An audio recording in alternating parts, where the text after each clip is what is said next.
हमने अपना document share कर दिया है, मगर हमारा ड्राफ्ट जो है वो पहले वाले उसके जवाब में है। जो कुछ 56 क्लासेस उन्होंने हमारे हवाले किए थे, उसके जवाब में हमारे कुछ 24 क्लासेस हैं। हमारा पीपल्स पार्टी का या पाकिस्तान मुस्लिम लीग का उस ड्राफ्ट में बुनियादी फ़र्क जो है ना, वो क्योंकि मामला कोर्ट से ज़्यादा मुतल्लिक है। हमारा कहना ये है कि 100-150 केसेस के लिए भले वो अगर आप कहें कि जी 20% टाइम खा जाती है, उसके लिए इतना बड़ा सेटअप बनाना जो है वो मुनासिब नहीं है। आप बेंचेस बना लीजिए। JUI का आईनी अदालत पर हुकूमत का साथ देने से इनकार। आईनी अदालत की जगह बेंच तश्कील देने की तजवीज़ दे दी। आईनी तरमीम पर खुसूसी कमेटी इजलास में JUI ने मुजव्वज़ा मुसवदा पेश कर दिया। सेनेटर कामरान मुर्तज़ा ने कहा है कि पीपल्स पार्टी और JUI के ड्राफ्ट में सिर्फ आईनी अदालत और बेंच का फ़र्क है। पीपल्स पार्टी के बाकी ड्राफ्ट पर हमें कोई एतराज़ नहीं। उम्मीद है जल्द दोनों जमातें मुश्तरका ड्राफ्ट पर इत्तफाक कर लेंगी। शहरी रहमान ने कहा है कि कोई चीज़ परफेक्ट नहीं होती, आईनी तरमीम भी परफेक्ट नहीं होगी। आईनी तरमीम में शफाफियत लाने की कोशिश की जा रही है। शहरी रहमान ने कहा है कि कोशिश है कि इत्तफाक राय हो जाए।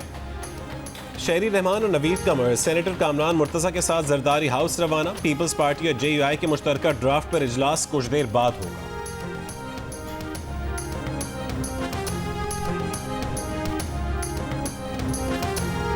मुजव्वज़ा आईनी तरमीम पर खुसूसी कमेटी इजलास में PTI एहतजाज का मामला ले आई। बज़ाहिर पेशरफ मुश्किल हो गई। उमर अयूब के हुकूमती अरकान से गिले शिकवे। कमेटी अरकान का PTI के 15 अक्टूबर के एहतजाज के ऐलान पर इजहार तशवीश।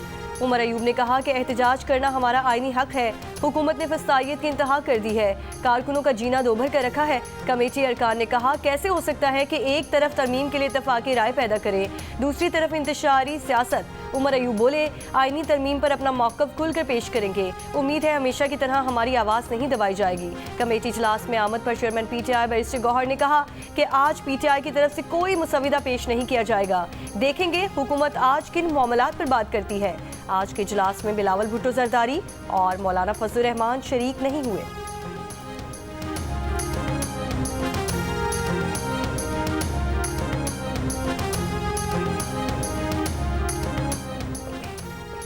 वफाकी हुकूमत का 15 अक्टूबर को PTI का एहतजाज रोकने के लिए पूरी ताकत इस्तेमाल करने का ऐलान। वजीर दिफा ख्वाजा आसिफ ने कहा है कि इस्लामाबाद पर यलगार रोकने के लिए रियासत की पूरी ताकत और वसाइल बरूए कार लाए जाएंगे। किसी कीमत पर पाकिस्तान की इज्जत के खिलाफ इकदामात की इजाज़त नहीं दी जाएगी। अदालतें PTI की सहूलत कारी कर रही हैं। अदालतों को इस एहतजाज का को नोटिस लेना चाहिए। ये सवाल अदलिया के सामने है कि वो इसी तरह अपनी अंदरूनी सियासत में उलझ कर ज़ाती मफादात को मुल्की मफादात के ताबे करेंगे या मुल्क का मफाद देखेंगे। अदलिया के आज के इक़दामात ही तारीख में उनके किरदार का तयन करेंगे। PTI दोबारा 9 मई करना चाह रही है। बार बार खैबर पख्तूनख्वा से यलगार हो रही है। वफाकी वजीर एहसन इकबाल ने कहा है कि SCO में 9 ममालिक के सरबराहान कॉन्फ्रेंस में शिरकत करेंगे। हम इन ममालिक के साथ बाहमी तिजारत ताल्लुकात को फ़रोग दे सकते हैं। कामयाब ममालिक ऐसे मौक़ों का फ़ायदा उठाते हैं। चीन के वज़ीर आज़म 11 साल के बाद पाकिस्तान आ रहे हैं। तहरीक इंतशार ने 15 अक्टूबर को मुजाहरे की कॉल दी है। कराची की दहशतगर्दी और PTI के एहतजाज की कॉल में मुमासलत है। लगता है इनका स्क्रिप्ट राइटर एक ही है।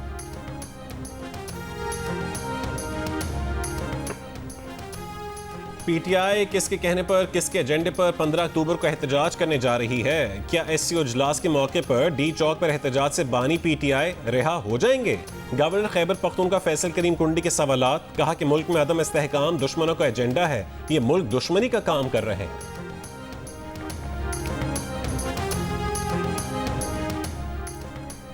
चेयरमैन पीपल्स पार्टी बिलावल भुट्टो जरदारी का कहना है कि पीपल्स पार्टी की तजवीज़ करदा वफाकी आईनी अदालत भी कायदे-ए-आज़म की तजवीज़ करदा आईनी अदालत जैसी है। वफाकी आईनी अदालत की तजवीज़ सबसे पहले कायदे-ए-आज़म ने 27 अक्टूबर 1931 को लंदन की गोलमेज कॉन्फ्रेंस में पेश की। एक बयान में बिलावल भुट्टो जरदारी का कहना था कि कायदे-ए-आज़म ने दर हकीकत 3 एपेक्स कोर्ट्स बनाने की तजवीज़ दी थी। कायदे-ए-आज़म की तजवीज़ थी कि वफाकी आईनी अदालत आईनी और बुनियादी हुकूक के उमूर देखे, सुप्रीम कोर्ट हाई कोर्ट्स के फैसलों के खिलाफ अपीलें सुने और तीसरी apex court criminal court of appeal हो।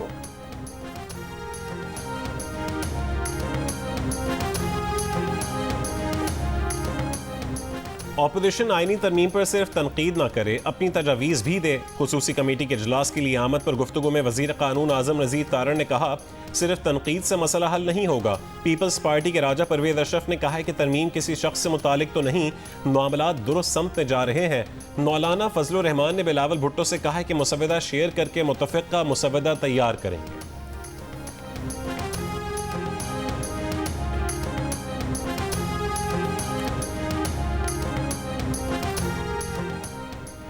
शंघाई ताउन तंजीम कॉन्फ्रेंस के लिए सिक्योरिटी इंतजामात मुकम्मल। 3500 से ज़ायद अफसरान और अहलकार सिक्योरिटी के फ़राइज़ सर अंजाम देंगे। कॉन्फ्रेंस की सिक्योरिटी से मुतालिक इजलास में CPO रावलपिंडी खालिद हमदानी ने बताया कि रावलपिंडी में दफ़ा 144 नाफिज है।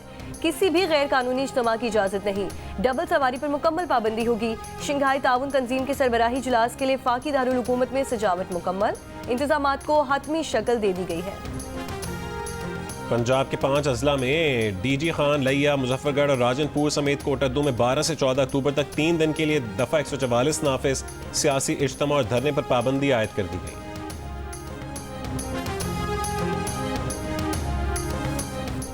पीपल्स पार्टी की नायब सदर सेनेटर शेरी रहमान का तहरीक इंसाफ से 15 अक्टूबर के एहतजाज पर नज़रसानी का मुतालबा। कहा, SCO सरबराह इजलास के दिन डी चौक पर एहतजाज से तहरीक इंसाफ क्या मकासद हासिल करना चाहती है?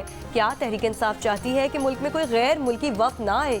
कोई भी जिम्मेदार सियासी जमात आलमी कॉन्फ्रेंस के दिन एहतजाज की कॉल नहीं देती।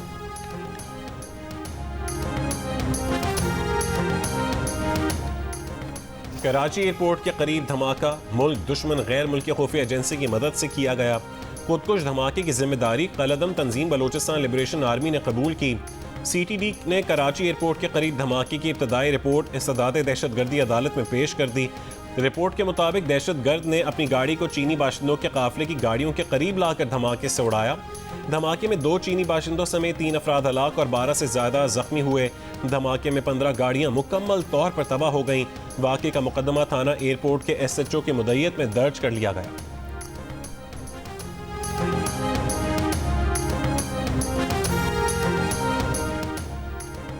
बलोचिस्तान के इलाके दुकी में कानकनों पर हमले का मुकदमा नामालूम अफराद के खिलाफ CTD थाने में दर्ज। मुकदमे में दहशतगर्दी, कत्ल, इक़दाम कत्ल और दीगर दफात शामिल। इलाके की नाकाबंदी करके मुलजिमान की तलाश जारी।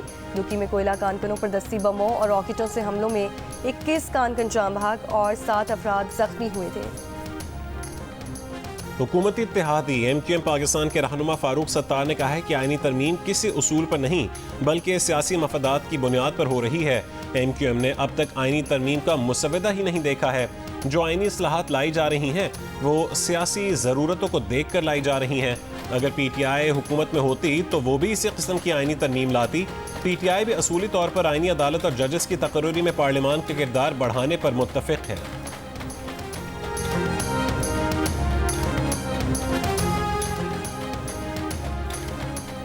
पाकिस्तान में चंद दहाइयों के दौरान जनूबी एशियाई ममालिक के मुकाबले में मायारी ज़िंदगी कम हुआ। पाकिस्तान ने तालीम और सेहत के शोबों में मुनासिब सरमायाकारी नहीं की।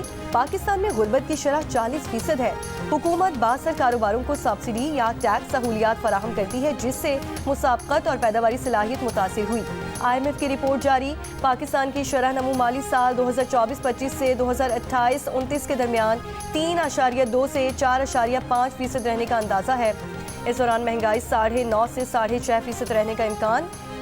IMF को कर्जे की 22 शराइत भी सामने आ गईं, जिनके मुताबिक पाकिस्तान को हुकूमती मिल्कियती इदारों में इस्लाहात को तेज़ करने के साथ टैक्स आमदन में इजाफा और अखराजात में कमी करना होगी। शराइत के मुताबिक पाकिस्तान जून 2025 तक खुसूसी इक़्तिसादी जोन्स के खात्मे का मंसूबा बनाएगा और इन खुसूसी इक़्तिसादी जोन्स को 2035 तक मरहलावार तरीके से ख़त्म कर दिया जाएगा। पंजाब में 24 घंटों में 149 अफराद में डेंगू वायरस की तस्दीक। महकमे सेहत के मुताबिक रावलपिंडी में डेंगू के सबसे ज़्यादा 134 केसेस रिपोर्ट हुए।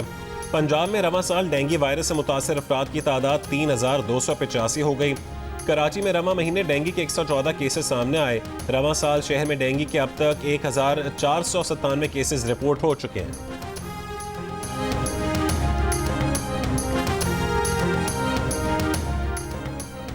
कराची में NICH में डॉक्टर्स पर तशद्दुद के खिलाफ डॉक्टर्स का एहतजाज तीसरे रोज भी जारी। OPD सर्विस मुतासिर डॉक्टर्स का तशद्दुद में मुलव्वस अफराद के खिलाफ कार्रवाई का मुतालबा। कहा, जब तक कार्रवाई नहीं होती एहतजाज जारी रहेगा।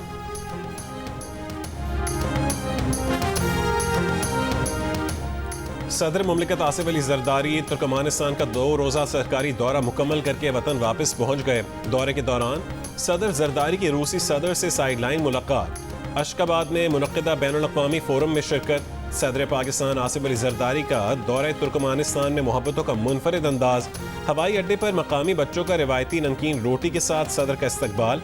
सदर आसिफ अली जरदारी ने खुद अपने हाथों से लुकमा बनाया, पहले बच्चों को खिलाया फिर खुद खाया। ये अंदाज मेज़बानों को खूब भाया।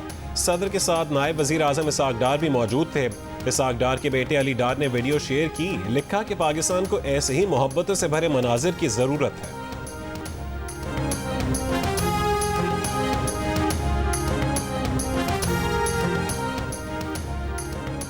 वज़ीर आला पंजाब मरियम नवाज का कहना है कि सेहत के मामले में गफलत और कोताही नहीं बर्दाश्त की जा सकती।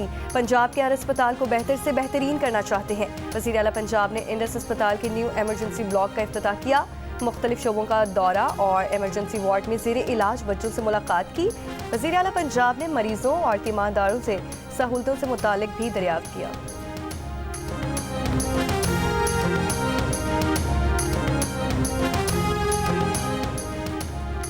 पीटीआई एससीओ कॉन्फ्रेंस के वक्त एहतजाज क्यों करना चाहती है? क्या इनके एहतजाज से बानी पीटीआई रिहा हो जाएंगे? मुस्लिम नून के रहनुमा तलाल चौधरी का प्रेस कॉन्फ्रेंस में सवाल, कहा कि कराची एयरपोर्ट के करीब चीनियों पर हमला करने वाले और इस्लामाबाद में एहतजाज का ऐलान करने वालों में कोई फर्क नहीं। इदारों और मुल्की मफादात पर हमला करने वाली जमात सियासी नहीं हो सकती।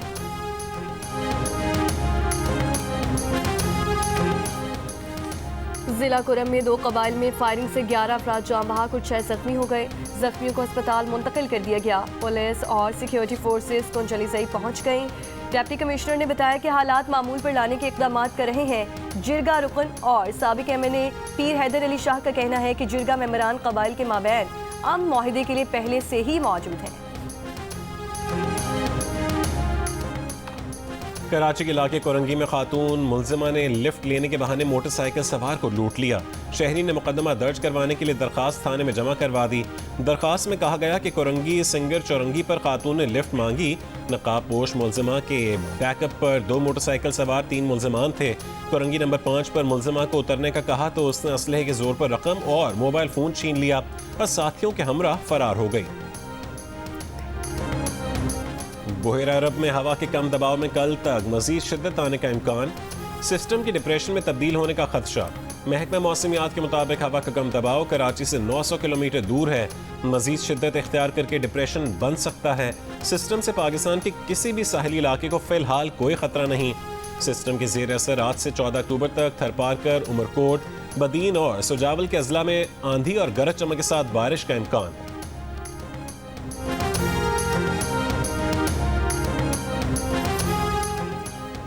लाहौर का फ़ज़ाई मायार इंतहाई मुसरत सेहत, सुबह के औकात में दुनिया के आलूदा तरीन शहरों में पहले नंबर पर आ गया।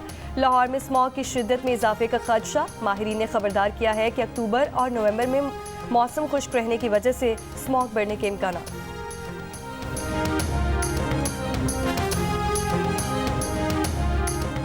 गवर्नर सिंध कामरान टिसोरी की इस्लामाबाद में ईरान के सफारत खाने आमद, ईरानी सफ़ीर रजा अमीरी मुकद्दम और दीगर सफारती अमले ने खैर मकदम किया।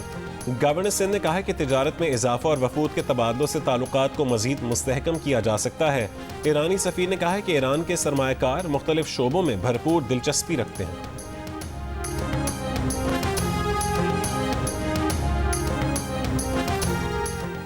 12 अक्टूबर 25 साल पहले आज ही के दिन नवाज शरीफ की हुकूमत का तख्ता उल्टा गया। 1999 में उस वक्त के army chief general Pervez Musharraf ने साथियों की मदद से इक़्तिदार पर कब्जा किया। नवाज शरीफ ने दौरा श्रीलंका से वापसी के दौरान परवेज मुशर्रफ को बरतरफ किया था, मगर उस वक्त की कमान ने यह फैसला कबूल ना किया।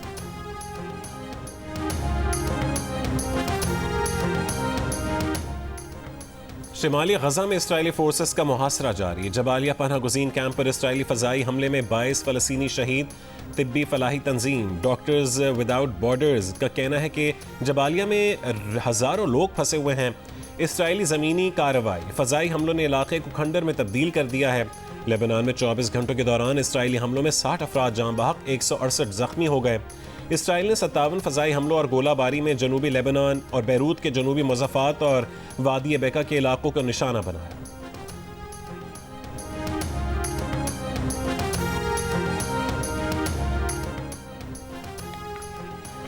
इसराइल पर मिसाइल हमले के जवाब में अमेरिका ने ईरान के तेल के शोबे पर नई पाबंदियां लगा दी। तेल की तिजारत और नकलो हमल में शामिल कंपनीज और बहरी जहाज़ों पर पाबंदियां आयद। अमेरिकी वज़ीर ख़ारजा एंटनी ब्लिंकन ने कहा, ईरान के इसराइल पर गैर मामूली हमले के बाद अमेरिका ने वाज़ेह कर दिया था कि ईरान को नताइज का सामना करना पड़ेगा। ये पाबंदियां ईरान के मिसाइल और जौहरी प्रोग्राम की फंडिंग रोकने के लिए हैं। कौमी सिलेक्टर्स का पाकिस्तान और इंग्लैंड के दरमियान दूसरे टेस्ट मैच के लिए तैयार होने वाली पिच का जायजा। इंग्लैंड के खिलाफ दूसरे टेस्ट के लिए आज पाकिस्तान स्क्वाड का ऐलान मुतवक्की है। दोनों टीमों के दरमियान दूसरा टेस्ट 15 अक्टूबर से मुल्तान में खेला जाएगा। इवेंट के तमाम मैचेस जियो सुपर से बराह रास्त नशर किए जा रहे हैं। इंग्लैंड के खिलाफ दूसरे टेस्ट के लिए टीम में 4 से 5 तब्दीलियों का इम्कान। ज़राए का कहना है कि कामरान गुलाम, जाहिद महमूद, इमाम उल हक और नुमान अली को फिटनेस टेस्ट के लिए मुल्तान तलब कर लिया गया।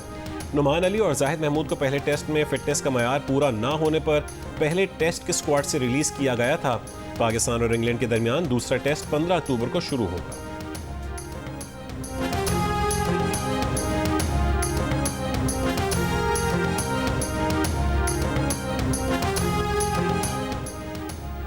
साबिक कोच मिकी ऑर्टर का कहना है कि खिलाड़ियों की हद से ज़्यादा तशहीर उनके जहन में गलत फहमी पैदा करती है। वो खुद को असलियत से बड़ा समझने लगते हैं। पाकिस्तान के लिए खेलना सबसे बड़ी तरजीह होना चाहिए। मुल्तान टेस्ट में पाकिस्तान की शिकस्त पर साबिक कोच ने सोशल मीडिया पर तबसरा करते हुए कहा कि मीडिया पर होने वाली मनफी बातें और एजेंडे टीम के हक में ठीक नहीं। टीम सिलेक्शन में तसलसल दिखाई नहीं देता। खिलाड़ी बासलाहियत और अहल हैं। इन्हें अच्छा माहौल दिया जाए, बेहतरीन कारकर्दगी दिखाएंगे। ICC women's T20 world cup में न्यूजीलैंड और श्रीलंका मद्दे मुकाबिल। दूसरे मैच में बांग्लादेश और जनूबी अफ्रीका की टीमें आमने सामने होंगी। गुज़िश्ता रोज खेले गए मैच में ऑस्ट्रेलिया ने पाकिस्तान को 9 विकेट से हरा दिया।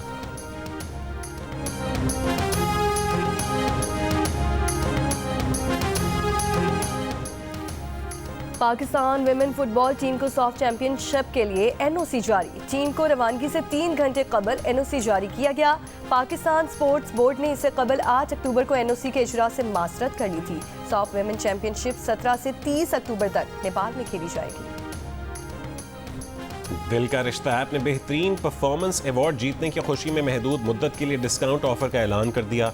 सार्फिन 2500 और 5000 में प्रोफाइल अपग्रेड करवा कर बेहतरीन कौमी और बैनुल-अक़वामी रिश्ते हासिल कर सकते हैं। वर्ल्ड कल्चर फेस्टिवल में शीमा किरमानी की फहमीदा रियाज की नज़म आओ हम वतनो रक्स करो पर शानदार परफॉर्मेंस। फेस्टिवल में आज टॉक सेशन और मेगा म्यूजिक कॉन्सर्ट होगा। आर्ट्स काउंसिल ऑफ पाकिस्तान, जंग और जियो के इश्तराक से कराची में वर्ल्ड कल्चर फेस्टिवल 2 नवंबर तक जारी रहेगा। और नामवर कव्वाल मकबूल साबरी की मकबूलियत आज भी बरकरार। चाहने वाले इनका यौम पैदाइश नहीं भूले।